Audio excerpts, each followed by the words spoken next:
यहां से एक बात और अर्ज करना चाहूंगा, नोट कर लेना हर एक आदमी।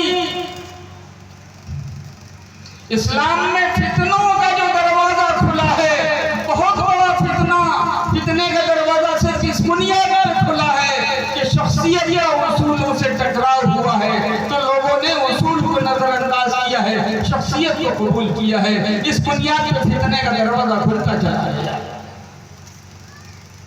हालांकि गलत गलत है, चाहे कोई भी है। दूसरी बात जो हमारे यहाँ चली आई है, बेटा गया मुंबई,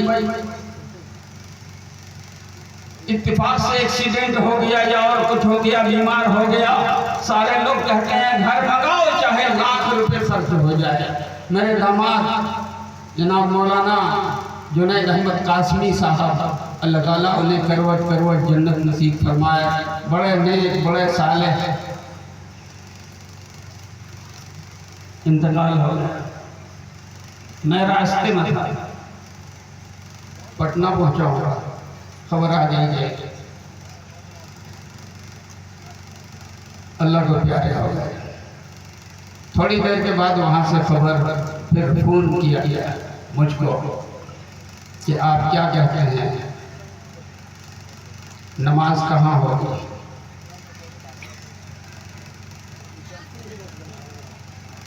मैंने कहा कि मैं वली नहीं हूँ, उनके वली, उनके वालिद खुद वहाँ हैं, उनसे पूछिए। उन्होंने मेरी तरफ इशारा किया कि वो जैसा कहेगा वैसा ही होगा।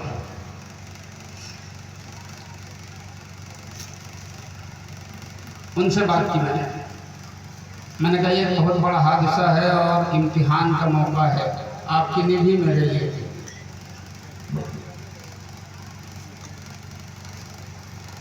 लेकिन इस मौके पर होश खोना अक्लमंदी नहीं है। मैं अपने वतन लाने की इजाज़त देता हूँ दो शर्तों के साथ।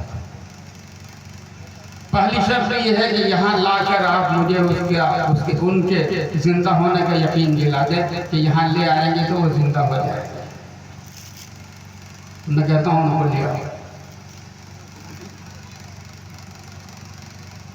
दूसरी शर्त यह है कि अगर जिंदा ना कर सको तो कम से कम इतना यकीन दिला दो कि यहाँ के कब्रिस्तान में लाके दफन करेंगे तो उनकी मग़फ़िरत यकीनी हो जाएगी, उनके दर्जात की बुलंदी यकीनी हो जाएगी।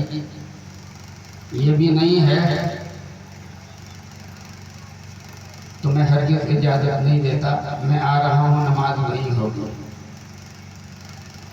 रात का वक्त था, ट्रेन चल रही थी, मैंने कहा सुबह तक मैं पहुँच जाता हूँ। चुनांचे मैं हाजिर हुआ, नमाज मैंने पढ़ाई।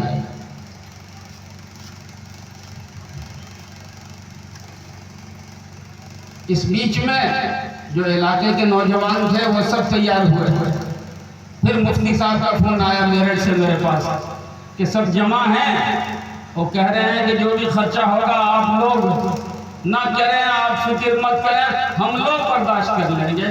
मैंने कहा कि जब दीन का कोई मसला खड़ा होता है तो सबकी जेब बांझ हो जाती है, और इस्लाम के हुक्म के टूटने का मसला खड़ा हो रहा है तो सारे लोग हाकिम ताई के रिश्तेदार मान लेते हैं। मैं कहा मैं बताता हूँ, दिखाता हूँ,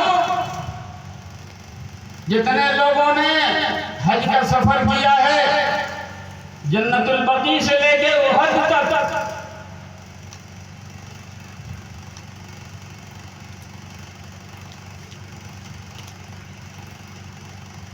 और जन्नतुल बकी पूरी दुनिया का ऐसा तन्हा कब्रिस्तान है जिसका मुकाबला दुनिया का कोई कब्रिस्तान नहीं कर सकता। क्योंकि जन्नतुल बकी के लिए मेरे आका सल्लल्लाहु अलैहि वसल्लम की दुआ है, अल्लाहुम्मा इग़फिर li अहली बकील ग़रक़द, ए अल्लाह बकी वालों की बख्शाइश कर दीजिए, ए अल्लाह बकी वालों की बख्शाइश कर दीजिए। ये सआदत, ये बशारत, ये फजीलत दुनिया के किसी कब्रिस्तान को हासिल नहीं है, हत्ता कि जन्नतुल मुअल्ला को भी थी। अब गौर करो, जन्नतुल बकी से लेके उहद तक 3 किलोमीटर का फासला है। 3 किलोमीटर। अब बिल्डिंगें बन गई, जरा घूम के जाओ तो 5 किलोमीटर, लेकिन जब बिल्डिंग नहीं बनी थी तो 3 किलोमीटर।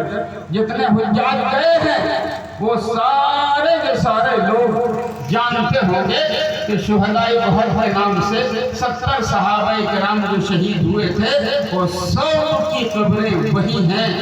क्या हो गया था, 3 किलोमीटर ऊंट पे लाद के बक़ी में दफन नहीं कर सकते थे। लेकिन इस्लाम ने हमें मुर्दा ढोना नहीं सिखाया है, इस्लाम ने हमें मुर्दा परस्ती नहीं सिखाई है, इस्लाम ने सही तरीका इख्तियार किया है। और आज लाश आ रही है, बराबर खबर मिल रही है, लाश आ रही है बेंगलोर से, लाश आ रही है मुंबई से, लाश आ रही है मुरादाबाद से। सारे एक तो ताखीर कर रहे हो। मुर्दा अगर अपनी जिंदगी में ये पसंद करता था तो उसे भी गुनहगार बना रहे हो और तुम भी गुनाह की दौलत खरीद रहे हो।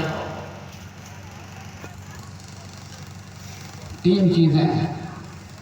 शादी में कहा गया, मेरे आका ने फरमाया कम से कम खर्च में करो।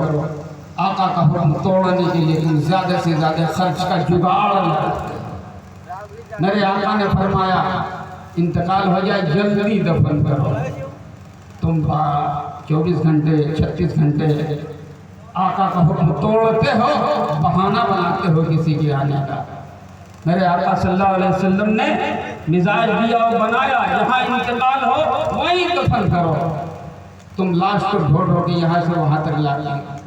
मैं एक बात अर्ज करता हूँ, मुआशरे की इस्लाह यूँ नहीं होगी, ऐसी हज़ारों कॉन्फ्रेंसें करोगे नहीं होगी। अपने अपने आप को तैयार करो कि हम जब तक ज़िंदगी गुजरे रहेगी, जब तक ज़िंदगी बची हुई है, हम अल्लाह की बात मान के चलेंगे, अल्लाह के रसूल सल्लल्लाहु अलैहि वसल्लम की बात मान के चलेंगे। उनके मुकाबले में कोई भी आए, चाहे कितना ही बड़ा क्यों न हो, हम किसी को नहीं जानते। अगर ये अहद कर लोगे मेरे दोस्तों, मेरे बुजुर्गों, तो तुम्हारी किस्मत बदलने से कोई रोक नहीं सकता, इज्जत की मंजिल पाने से तुम्हें कोई मना नहीं कर सकता। बस इसी चीज़ की ज़रूरत है और यही तन्हा वाहिद रास्ता है। अल्लाह मुझे भी तौफीक अता फरमाए, आपको भी तौफीक अता फरमाए। हम सबको अल्लाह ताला हिदायत और रहमत के साए में ज़िंदगी गुजारने की तौफीक अता फरमाए। व आखिर दावाना अल्हम्दुलिल्लाहि रब्बिल आलमीन।